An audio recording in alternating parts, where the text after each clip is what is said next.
What's going on, village people? Village people. I've always wanted to say that. But anyway, my name is Matt Chewning. I'm the lead pastor at Netcast Church and planted Netcast about 2 years ago. Man, I just want to thank you and the elders at the village and Pastor Matt and the rest of the staff. You guys have been phenomenal.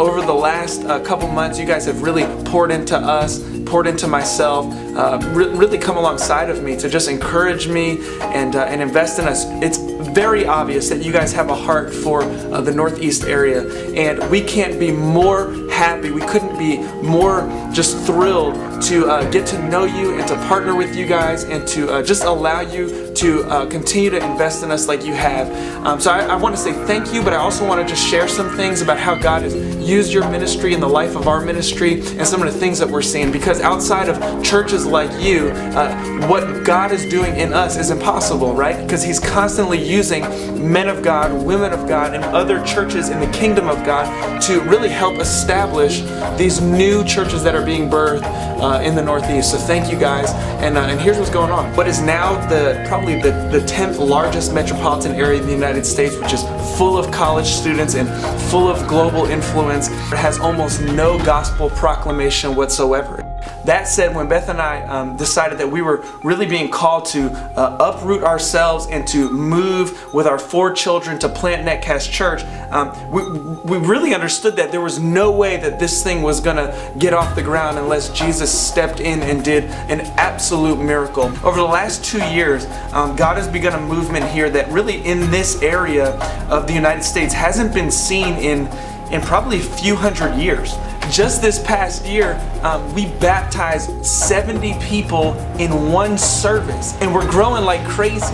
This year, we've doubled in size. In the last couple months, we've had just about 400 people as we gather together for service, and about half of those people are gathered together in community groups in homes throughout the week. We've been able to share the gospel in just about every single state in the United States, in over 80 countries on the globe, and on every single continent. Now, you got to think about this. We're only 2 years old. We may be one of the fastest growing churches in New England, but it's really not metrics that gets us excited. What really is exciting to us is the stories, man. It's stories like Park Thomas, who is a young cat who shows up to church one Sunday, and if you'd asked him when he walked in the door if he was a Christian, he would have said absolutely not.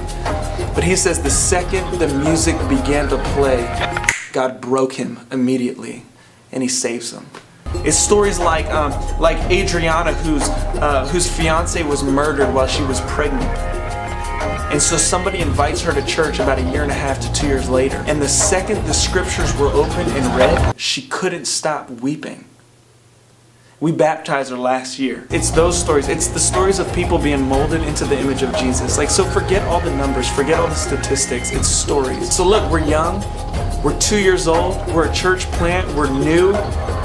We don't have an overwhelming amount of people yet, or money really. I can't express how appreciative I am. It's because of your faithfulness, honestly, that Jesus will be worshiped in Greater Boston. It's because of your faithfulness that more churches will be planted in the Greater Boston area. It's because of your faithfulness that the sick will be healed, the blind will see, the lost will be found, and His sheep will hear His voice. So on behalf of Netcast Church, I just want to say thank you. Thank you for believing in our God, who promises to never leave us nor forsake us, and promises that as we go to spread the gospel among nations, He is with us. We love you. We're grateful for you. Peace.